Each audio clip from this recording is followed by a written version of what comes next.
Excuse me, sir, is this the Delta House? Sure.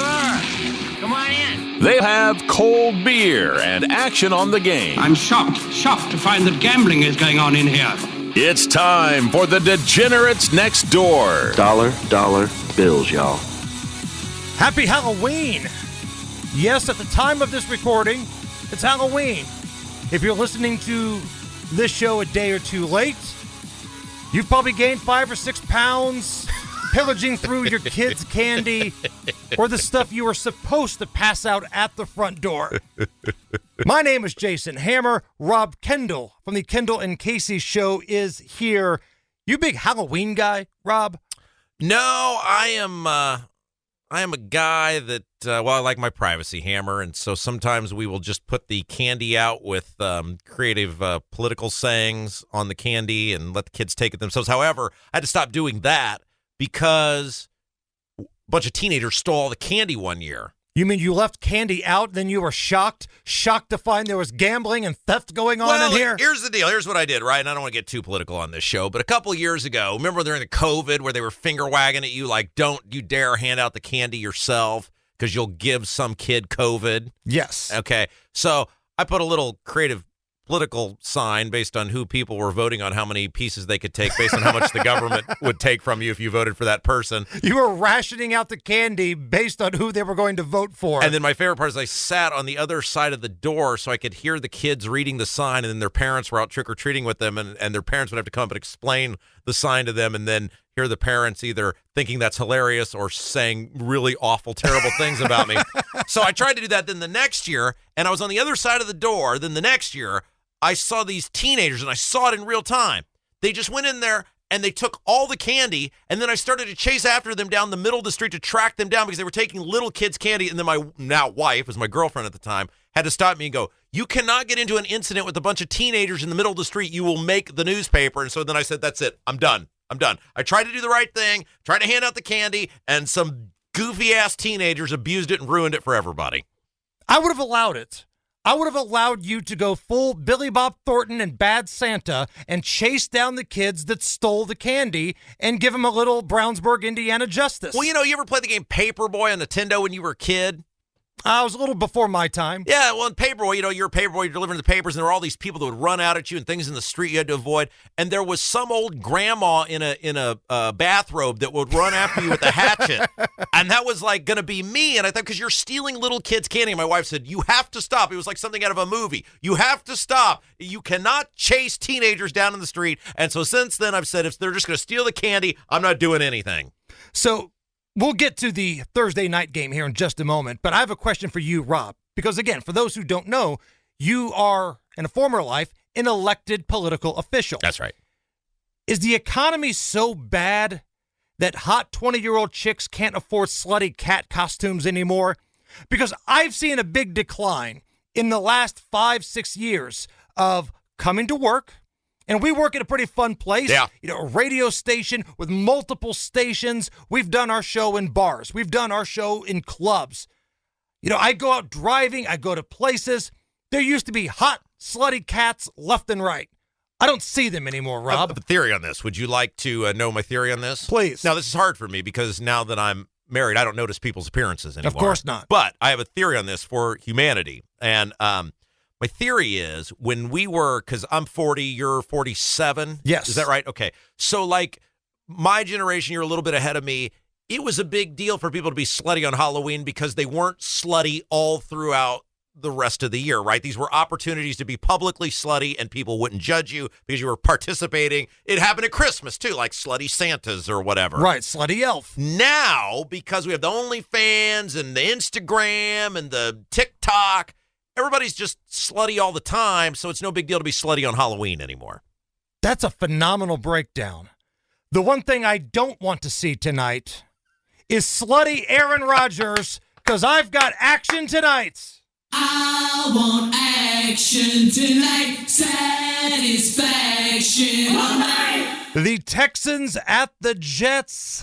The Jets are a 1.5 to 2 point home favorite, depending on where you look. I found 1.5 on DraftKings. And again, if you're new to the show, we always say shop around. if you're not wed to one specific book, you get more options, right? Treat this like Black Friday. Shop around, get the best number. So 1.5 to 2 over under is 42.5. Man, preseason, this looked like a much better game. Not going to lie, Rob. Preseason, this looked like a lot better game. Now you've got the Texans on the road with no Stephon Diggs, no Nico Collins. And even when they're healthy, though, the Texans on the road are a different animal. They need the home field. They need that home field. And C.J. Stroud has been sacked the 4th most time of any quarterback in the league heading into tonight, and nobody's been hurried more. So that Texans line is not holding up. And if you think back to last year, the only time that C.J. Stroud has played in New York, New Jersey, if you want to be a dick about it, he was awful. It was week 14 last year, and the Jets beat the hell out of the Texans. And Stroud was 10 of 23, 91 yards, no touchdowns against an awful Jets team, and that's when the Texans were healthy.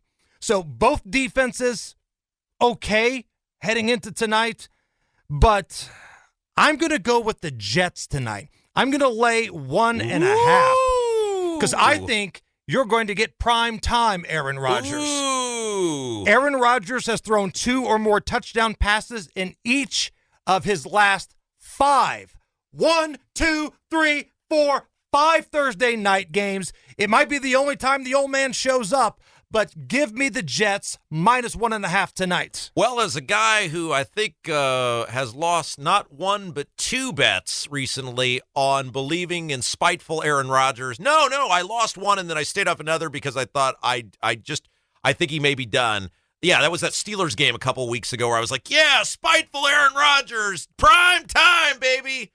Well, I hope you have a better experience with that than I do. Prop bet wise, so we're going to go ahead and ride the Lightning with Aaron Rodgers over 1.5 passing touchdowns. You get plus money with that. And I'm a sucker for plus money on a prop bet. So over 1.5 passing touchdowns, Aaron Rodgers over 21.5 completions. You've made a lot of money on that this year. Yes. He didn't hit that last week, but he's cashed that in 5 of the last 6. And Tank Dell over 4.5 receptions because honestly, Rob, somebody's got to catch a pass for the Houston Texans, and it's probably going to be Tank Dell. So over 4.5 receptions. Some guy named Tank is your best wide receiver. Life comes at you fast. Before we move off this game, where are we at with, like, Fireman Ed? Now, do you know who this guy is? The Jets guy, right? The Jets guy wears the Jets fire hat, and he gets up on people's shoulders, and he does the JETS chant. He's been complaining to the organization that he's not been getting enough time on the Jumbotron at the games to fire people up. Oh, that's great. So does it make me a bad American that I think this guy's kind of a jag-off? No, I agree. Like, I don't want to go to a game and, one, have a guy in front of me sitting on somebody's shoulders. That's true. And how would you like to be the guy that's got him up there? So, Rob, if you and I went to a Colts game and I said, hey, let me get on your shoulders. My beanbag's going to rub against your neck, and I'm going to start a chant and be a male cheerleader. Would you have an issue with that? No, I hate local fan guy who thinks he's a celebrity. You know who Fireman Ed is?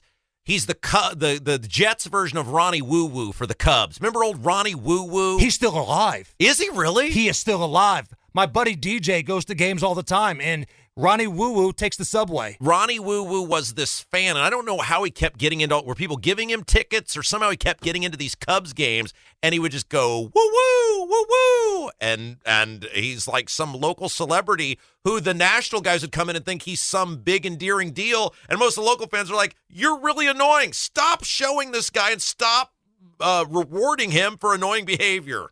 You can be a passionate fan. You can be loud. You can dress up. You can go full putty and paint your face.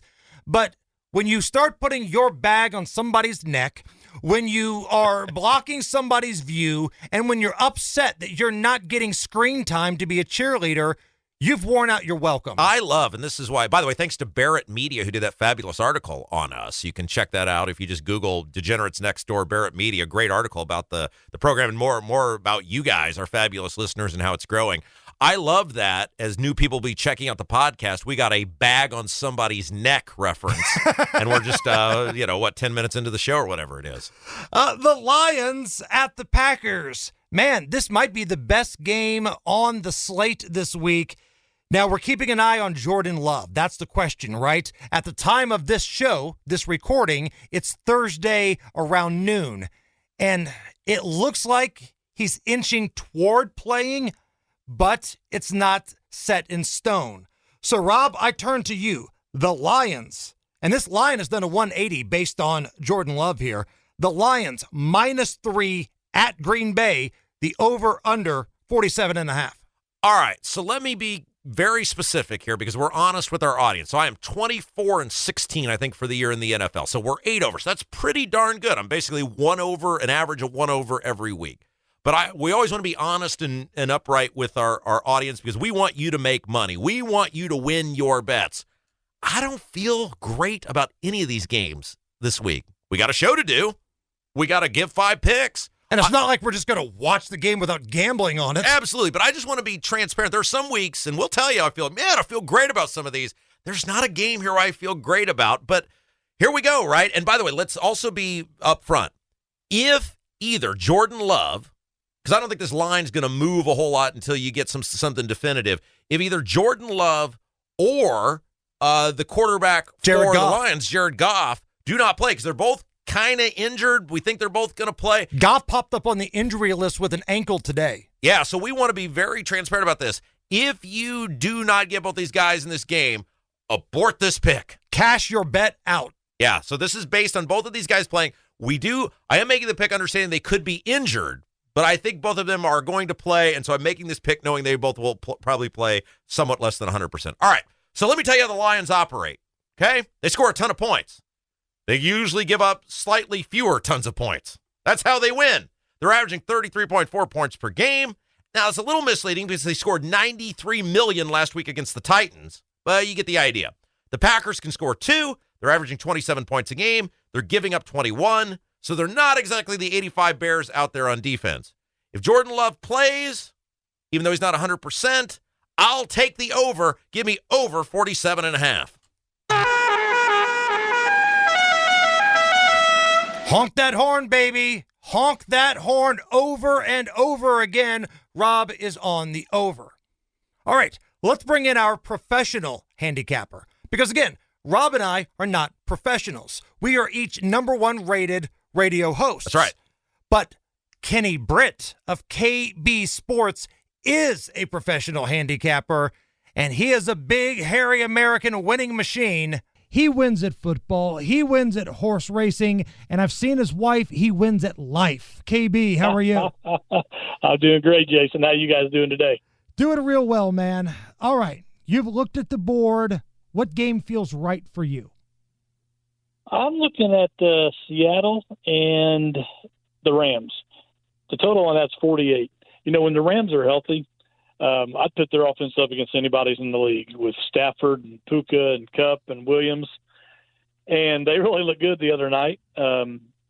Seattle's defense isn't that great. They're bottom third. On the other side, Seattle, they can put some points on the board. I know they had a bad game last week, but DK was out. He's supposed to be back. So I think that all adds up to one thing, and that's going over 48. Over 48 for the Seahawks and Rams. That is KB's play. How's Breeders' Cup going for you? All right, we are full go here. Friday and Saturday. We got 22 total races. I've got everything handicapped and available for purchase, $25. You get both days for $25. You can sign up at KB Sports on Facebook. If you have trouble finding me, hit me up on X. I'm not real active there, but I've been checking it a lot this week. Or you can find me through the podcast X handles. Yeah, reach out to us. We'll get you in touch with Kenny if you can't find him. But KB Sports on Facebook is probably the easiest way. And is your profile picture still that god-awful Pittsburgh Steelers picture? That is it. That is it. You know what? They're leading the division. Hey, hey, Hammer, you can't badmouth them now because you've got a little bit of money riding on them yourself. I did. I had a preseason over on the win total, and it looks like next couple weeks we get Mike Tomlin as an underdog. And in the past, I'm just saying that's kind of been an ATM. Yeah, absolutely. Now, do they pay those out immediately, or do they wait till the season's over in January? Season's over in January. But if you win it, you can just sit back and enjoy it, right? It's like being at the front of a race. You're leading the Indy 500. You're leading the Daytona 500, and then the yellow comes out. You could just coast and enjoy it until the thing is over. All right. I like it. KB from KB Sports, we appreciate your time, brother. All right. Thanks, guys. Have a great one. All right. You heard KB. Kenny Britt from KB Sports. Again, make sure you sign up for his services, man. He does a lot of stuff, makes a lot of money, and if you're into the horse racing, that's your guy right there. All right, back to the board, Rob. The Colts, now led by Joe Flacco, on the road at Minnesota. Little Sunday night flex football. Minnesota anywhere from a 5 to a 5.5 point home favorite, over under 46.5. All right, so a couple of things. And by the way, I point out each week, I don't really want to bet on the Colts because they're so freaking hard to bet on because you never know who's going to be the quarterback, who's going to be playing, how they're going to perform. They're one of the hardest teams in the league to bet because they're so always in some sort of flux and they're inconsistent. Consistently inconsistent. That's right. However, I think I'm about 500 betting on the Colts this year against my better judgment because every Friday, Tony Katz is the morning guy here at our home station, 93.1 WIBC in Indianapolis. We go on his show, or I go on his show, and he wants a bet for the Colts. By the way, we'll do that for you if you're in a radio market, not Indianapolis. We will whore ourselves out and deliver energizing sports betting content. Yeah, so I got to make a bet on the Colts. And so what I have started doing, because it worked out, by the way, shout out to Kevin Bowen at our sister station, 107.5 The Fan. He talked me out of the Texans covering last week. He talked me into the Colts getting that 5.5, and it ended up paying out. All right, so I went to these guys again this week. They were like, we got no idea. Yeah. Road game, Joey Flax. Rob, you're on your own. Good luck. All right, so a couple things. The Vikings are awesome at home. The Colts have lost 9 in a row when they're an underdog between 3.5 and 7 points, and have failed to cover the spread in their last 4 games as underdogs against the NFC. But here's the heart of the matter. The Colts got nothing to stop Justin Jefferson. 0. Oh, and the Colts' run game on defense, it stinks. They stink at stopping the run, and the Vikings are averaging, Hammer, get this, 111.4 yards per game on the ground. I know Flacco's playing. They're much better when Flacco plays. I'm actually surprised this spread isn't higher, though. I'll take the Vikings, laying the 5.5, and I hope you can find it at 5. If you can find it at 5, jump on it. Jump on it. But you're in on Minnesota at home. That's tough right. place to play. It is tough, and the Colts are just so darn inconsistent. And Minnesota's just coming off one of those soul-sucking losses, too. Yeah, I'm with you. And I'm sure Monday I'll be back here, or Thursday next week, rather, I'll be back here telling you, I should have totally seen with Flacco back there. The Colts cover that 5.5. So the rationale that you have is because Minnesota's offense against the Colt defense is a big mismatch. I'm looking at this game a different way here. I'm looking at a specific total, and I want to focus on Minnesota's defense. Yeah? The last few games, Minnesota's defense has given up 30 to the Rams, 31 to the Lions, 17 to the Jets, and 29 to the Packers. And the Indianapolis Colts, if you're trying to look at the glass half full here, they scored 20 points last week with quite possibly the worst quarterback play you've ever seen in your life. You had a guy tapping out of the game. You had a guy that has been benched for the rest of the season. That's in his second year, and he was the 4th pick in the draft, and they still scored 20 points. After 3 and out, they still put 20 on the board. And you know what happened in that game, Hammer? And I just want to say this for a second because it almost never happens. I got a late fumble that worked in my favor for once. The Texans were headed for a field goal. It would have got them to 6. They would have had the cover. And for once, somebody fumbled and screwed up in my favor. One day, we're going to win by the hook, and it's going to be glorious. But what I'm getting at is I'm looking at the Indianapolis Colts team total listed as 20.5. Look, Minnesota may win. Minnesota may blow out the Colts. I have no idea. But if that quarterback play can go on the road in a division game where they're seeing each other for the second time and put 20 points up last week, I feel confident Joe Flacco can at least move the chains on third down, give Jonathan Taylor the football, get Michael Pittman involved. We're going to go over 20.5 points for the Indianapolis Colts team total. You know who I am, baby. Gentlemen, I'd like you to meet your captain, Captain Over. Gentlemen, welcome aboard. Captain, your navigator, Mr. Unger, and your first officer, Mr. Dunn. Unger? Over. Over. Done. Gonna take a break. Hey, real quick before you do that, remember at lunch when you were a kid in elementary school and you'd bring your lunch and some other guy would bring his lunch and he had a better lunch than you? And you'd have to convince him some of your crap was really good so you could have some of his good stuff. Just like in Billy Madison, where he wants to trade the kid for his snack pack. That's right. Yeah. Can I do that with you and convince? I like your bet better than mine. Can I You've got a better record, though. Again, Rob this season is 24-16. I'm 21-19, but on prop bets, because I give you 5 each week, 32-18. And we'll go to the prop shop a little bit later on. Going to take a break right now. More picks coming up. We are the Degenerates Next Door. Back on the Degenerates Next Door, Rob Kendall alongside me. I'm Jason Hammer. And Rob, you had a big weekend last weekend, winning weekend, but one of the teams that did you dirty were the no-good, rotten Dallas Cowboys. You had action on the Dallas Cowboys last week, and Homer Simpson, remind me what happened? You tried your best, and you failed miserably. The lesson is, never try. But you're going to try again. You are back for more pain with the Dallas Cowboys on the road at Atlanta. Falcons are a 2.5-point home favorite. Over under 52. Yeah, so 2 weeks ago, I was popping champagne at halftime when the Lions won by 83,000 against the Cowboys. And I thought, okay, they can't play that bad back-to-back weeks. They had a bye week, right? And I thought, 49ers don't have 90% of their offense. Surely Dallas can keep it within 4.5. And Dallas said, no, we can't, and don't call us Shirley. So here's my thinking this week, right? Like I said, the 49ers basically had their entire offense out and still managed to score against Dallas. Dallas's defense is horrendous. This isn't a primetime game, so we can expect Kirk Cousins to at least be decent.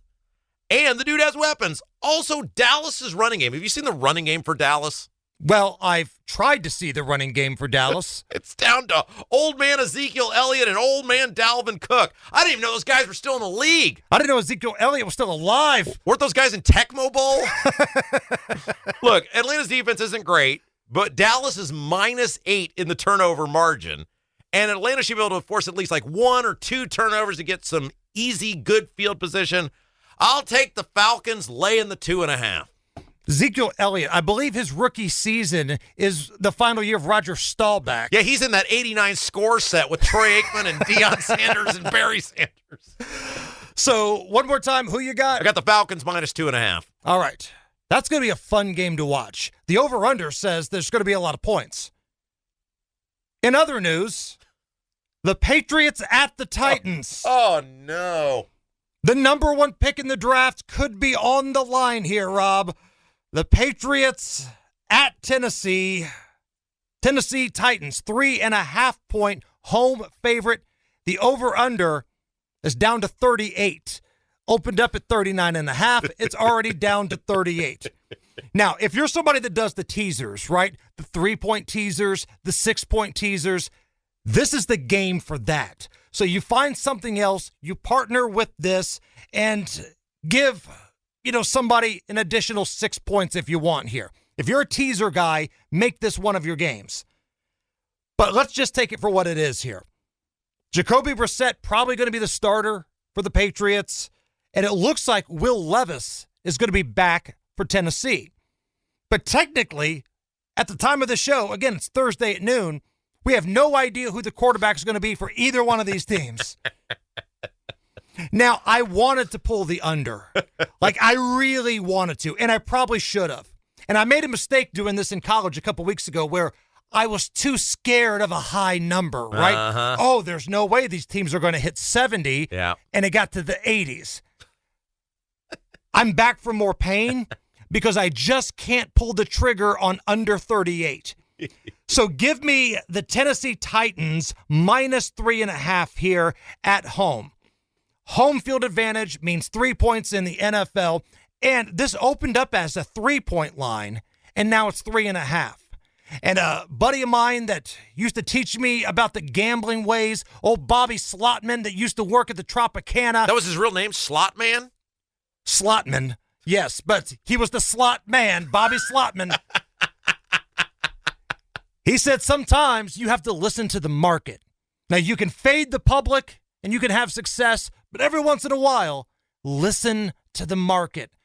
So if the market is telling you the Titans are better at home than the New England Patriots, I'm going to side with it. Give me the Tennessee Titans minus 3.5 at home. Don't watch this game.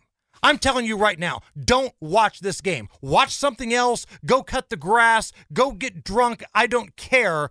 But just check the score periodically. You're hoping for like a 6-2 win here, aren't you? Because then it would be under, and then I'd probably be beating myself up. I'd feel better if it were a shootout because I've talked myself off of the under. But the chances of this being a shootout are about the same as Kate Upton popping out of my television tonight, passing out $100 bills. Well, and look, here's my thing about the NFL. If your under is so low that you think there's some severe weather event, and there's not, you just stink that bad, you got to kick those teams out of the league. The number one pick, it could be on the line. All right, Rob Kendall, back to you. The Raiders down at the Jungle in Cincinnati taking on the Bengals. Joe Burrow and company, 7.5-point home favorites, over under 46.5. Yeah, this is the sort of game that they probably force those terrorists down to Gitmo to watch as punishment. You have the choice. You can be waterboarded or watch the Raiders at the Bengals. I'd rather watch that than the Patriots at the Titans. Yeah, there's some bad games this week. All right, so the Raiders seem like a broken team. They basically punted on the rest of the year. Their QB stinks. They're in that market for the number one pick potentially. They traded their best receiver. They seem like a team playing for a high pick. Lost 6 games in a row. This game is going to start at, equivalent of 10 a.m. for the Raiders based on the time zone they're in. Plus, you got clocks changing.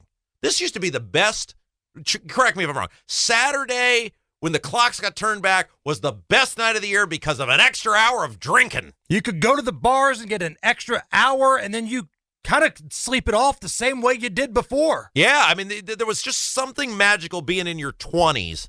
And the moment it dawned on you, it was like 1 a.m. and you're like, man, I got to start thinking about wrapping it up. And then the bartender, because you were, crap face, would always remind you, oh, no, there's an extra hour. Another round of drinks. Let's go. It's kind of like that gif of Zach Galifianakis where he's got the beard and he's on the bike and he just kind of nods his head in approval and smiles. That's the way you feel when you find out you get an extra hour of saying inappropriate things to the bartender. Yeah, see, we have many listeners outside of Indiana, but in Indiana there's a famous bar chain called Kilroy's, and they are famous for pitchers of Long Island. Yes. And there's a lot of alcohol in each one of those Long Islands. And my goal used to be, when I was in my 20s, I would get to the bar at 9. The bar stayed open until 3. Me and my buddy, we would try to drink 1 Long Island an hour and still be able to walk back to his apartment in Broad Ripple. And so for one night a year, one magical night a year, it would not be 6 Long Islands, Hammer. It would be 7 Long Islands. Got a question? Yeah. And we'll get to your pick on this game in just a moment. Yeah. A lot of men drink Long Island, Rob? You want to get into this? You want to get nuts? Let's get nuts. I know that's for our Tuesday show. Here was my theory on it. No, a lot of men don't drink the Long Island. Okay. But there were 30 flavors of Long Island. And if you knew the flavors, the conversation starter, it could be with the women because you have a vast, wide knowledge of the Long Islands. Do you know what an inn that was at the bar? Expanding your horizons? Okay, I'm seeing the logic here. Yeah. Because at first I thought, okay, you're going to drink Long Islands. You're going to go home and turn on The View. Okay, there's nothing wrong with that. But if there's a method to the madness where you thought it gave you the inside track to a conversation with, as mentioned earlier, someone in a slutty cat costume, I'll accept that. Yeah, and, I know I wasn't making sense after the fifth one anyway, so what difference did it make? Anyway, all right, Raiders at the Bengals. Here we go. Where were we at? We're at the clock's changing. Look, I don't think either team's lighting the world on fire. At least I hope not. I'll take the under, 46.5. I hope Joe Burrow stinks. Broncos at the Baltimore Ravens. The Ravens, man, this is a big number. 9-point home favorites, over under at 46.5. Look, the Ravens, I think, have the best offense in the NFL right now. I know Kansas City fans always get upset when you say that. We can flip the switch when we want to. And in the past, they have. Lions fans may get upset. But I'll take the Baltimore Ravens offense over anybody in the NFL right now. And then you've got Denver, on the other hand. Their trigger man is Bo Nix. Bo Nix is not leading the best offense in the NFL. Truth be told, Bo Nix actually kind of stinks. You big, fat, stinking bastard. God, how I hate you. You make me want to puke. Remember how good he was at Oregon? Remember that, Bo Nix? Remember when Anthony Richardson was good for a couple games at Florida? Good times. Again, this spread is a little too big for me. 9 is a lot. I know the Ravens are coming off a kind of disgusting loss. They let Jameis Winston kind of do them dirty in the final minutes here. They got that cover in garbage time. And the total's a little iffy here, too, because one team has a really good offense, one team does not. But Denver's defense is pretty good, too. So I'm looking at the Baltimore Ravens first half team total, 13.5. I am going over 13.5 points first half for the Baltimore Ravens. They're at home. They're coming off a loss. I think they want to get that sour taste of that Jameis Winston loss out of their system as soon as possible, trying to get things rolling. I think they're good for 2 touchdowns. Give me the Baltimore Ravens over 13.5 first half. All right, going to take a little break here. When we come back, I will pick Rob's Chicago Bears so he doesn't have to. Thank you. Mr. Monday Night will make an appearance. We'll go to the prop shop. We've got a ballin' on a budget for you. We got a lot of show left. We are the Degenerates Next Door. Back on the Degenerates Next Door, I'm Jason Hammer. Rob Kendall is here. Rob's Chicago Bears at the Arizona Cardinals. Boo! As a diehard Chicago Bears fan and as a number 1 rated broadcaster, I want you to paint a picture for us. Take me through where you were at, what was going on at the time, and your reaction to the Hail Mary that beat your team last weekend.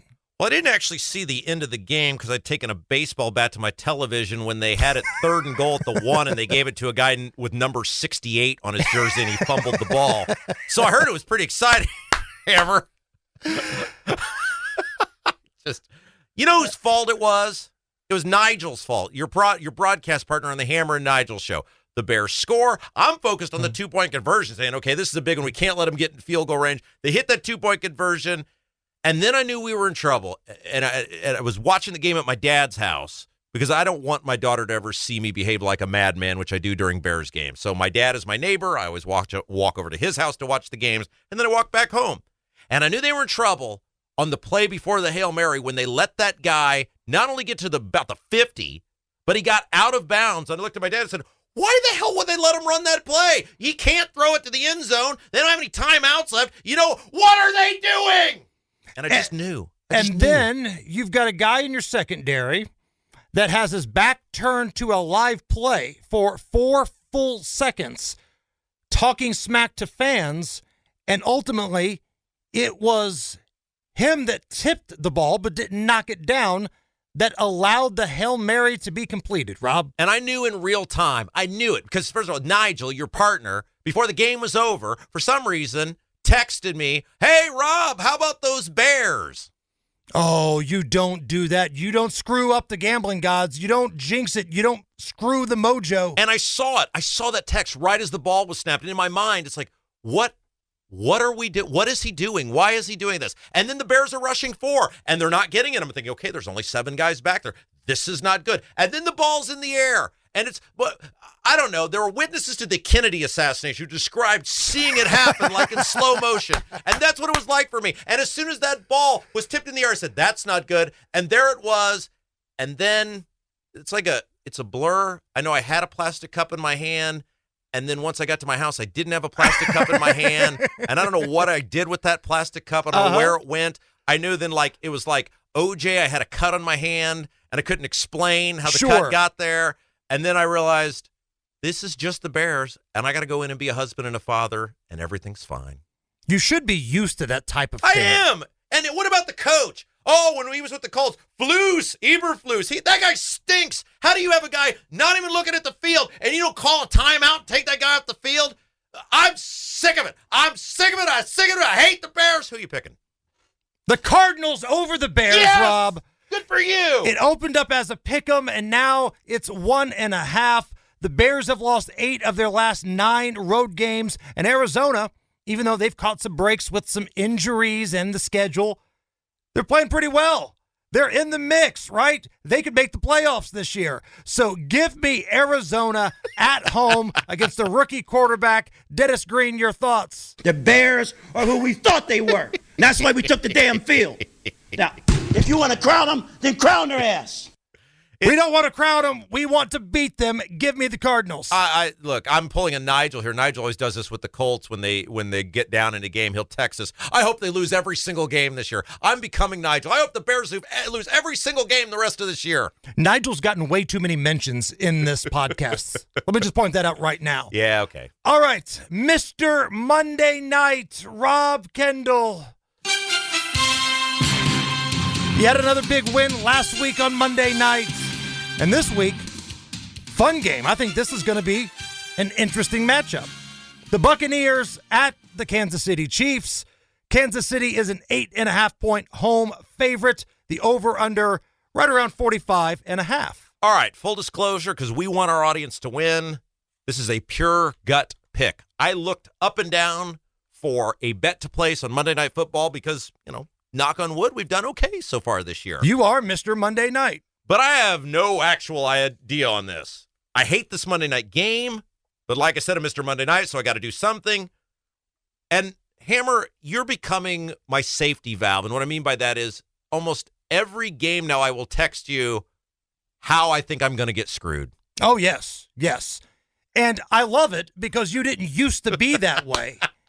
And if I can get you this close to a nervous breakdown, I feel like I'm doing my part as a good friend. All right, so I'm going to probably be texting you a whole bunch from kickoff until the final buzzer on this one on how I think I'm going to get screwed. But here's my thinking. The Chiefs go under more than they go over. They're one of the lowest over teams by percentage in the league. Tampa Bay, in fairness, is one of the highest. But that was before Baker lost all his dudes. I think Casey's going to be rocking. I think it'll be really tough for Tampa to score. Always trying to be honest here. I don't love this pick, but for the good of the show, I'm in on a Monday night tip pick. I'll take under 45.5. Rob Kendall going under the total on Monday night, 45.5. All right, mentioned this earlier. Got some prop bets for you, 32-18. That is my prop bet record on the year. That's amazing. That's pretty solid, man. That's amazing. That's pretty solid. So put your big boy pants on. Get in with me. We're taking a trip down to the prop shop. I take you to the prop shop. I let you lick the lollipop. Go ahead, girl, don't you stop. Keep on going till you hit the prop. Very expensive, very overly produced, open to prop shop. All right, we got 3 of them tonight. On Thursday Night Football. Aaron Rodgers, over 1.5 passing touchdowns. That's plus money. Aaron Rodgers, over 21.5 completions. He's done that in 5 of the last 6 weeks. Tank Dell, somebody's got to catch these damn balls. Texans wide receiver, over 4.5 receptions. So yes, when it comes to tonight, I am in on a lot of overs. I take you to the prop shop. Let's move on to Sunday's action here. How about Jameis Winston? Jameis Winston. Last week, somehow, some way, That dude found a way to knock off the Baltimore Ravens. But if you know anything about Jameis, you're not getting consistency, right? So this week, we're going over 0.5 interceptions. Do you think you're going to get 2 good games in a row from this guy? How did the defense in the running game give overall shape to the way this played out, Jameis? Well, I just think we were prepared. You know, one thing my trainer, he told me, he said, what did he say? He just told us to be prepared. Thank you. Thank you, Jameis. Over 0.5 interceptions. And then Joe Burrow. Rob, you'll like this because I know you're in on the under. Under 263 and a half passing yards. He has not hit this in 3 straight weeks, and he's not hit this number in 4 out of the last 5. Under 263 and a half for Joe Burrow. Real quick, just the famous line that lives on when sports betting first became legal here in Indiana. I think this must have been a Buccaneers game. I was going to bet on something involving the Bucs to win, either points or the spread. And Hammer looked at me, and it is life advice that has lived on, and I will never forget it. He said, do you really want to wager your hard-earned money on Jameis Winston? Put that on a T-shirt. And I like Jameis. I think he's funny. I think he's entertaining. He's a better quarterback than Deshaun Watson is. Oh, totally, 100%. But do you really want to put your hard-earned money on Jameis Winston?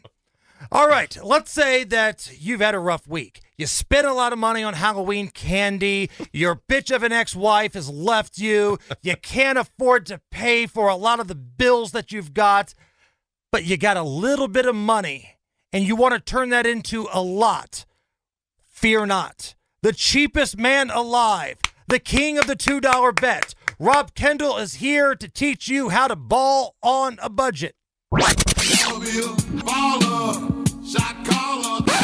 This happens to be a $100 minimum bet table. Perhaps you'd be more comfortable at one of our lower stakes tables. Oh! All right, you cheapskates. It's time for Rob Kendall's Ballin' on a Budget. Very tight with $1. All right, cheap ass, what are we looking at? All right, pretty straightforward this week. We got Buffalo minus 260 money line versus Miami. The Commanders minus 190 money line at the Giants. Eagles minus 360 money line versus the Jags. And the Ravens minus 490 versus the Broncos. If you put all those together, you get plus 230. A $10 bet would pay you $23. Hey, double your money, man. Double your money. That's what we're talking about right here. All right, let's recap the board here. Thursday Night Football. The big pick, I'm in on the Jets, minus 1.5. The Indianapolis Colts, team total, over 20.5 points. The Baltimore Ravens, first half team total, over 13.5 points. Over? Did you say over? Damn right. The Tennessee Titans, we're going to lay 3.5 against the Patriots. Just hold your nose, cash the ticket when it's done. And the Arizona Cardinals at home, we're going to lay 1.5 against the Bears. All right, I got the Vikings minus 5.5 at home against the Colts in Sunday Night Football. The Falcons laying 2.5 at home against the Cowboys. Lions and Packers over 47.5. But make sure if either Jared Goff or Jordan Love is not playing, you cash that ticket out. Don't take that bet. Raiders at the Bengals under 46.5. And Chiefs versus the Bucs on Monday Night Football under 45.5 points. Those are our plays for this week. Man. Fun show today. You guys are awesome. Thank you so much for hanging out with us. We will be back on Tuesday for the college football podcast. We do the NFL version every Thursday, but you can also find us on Twitter, X, whatever you want to call it. Just look for The Degenerates Next Door. It's a little cartoon picture of Rob and I. Follow us. Send us some messages, man, and let's have a good time.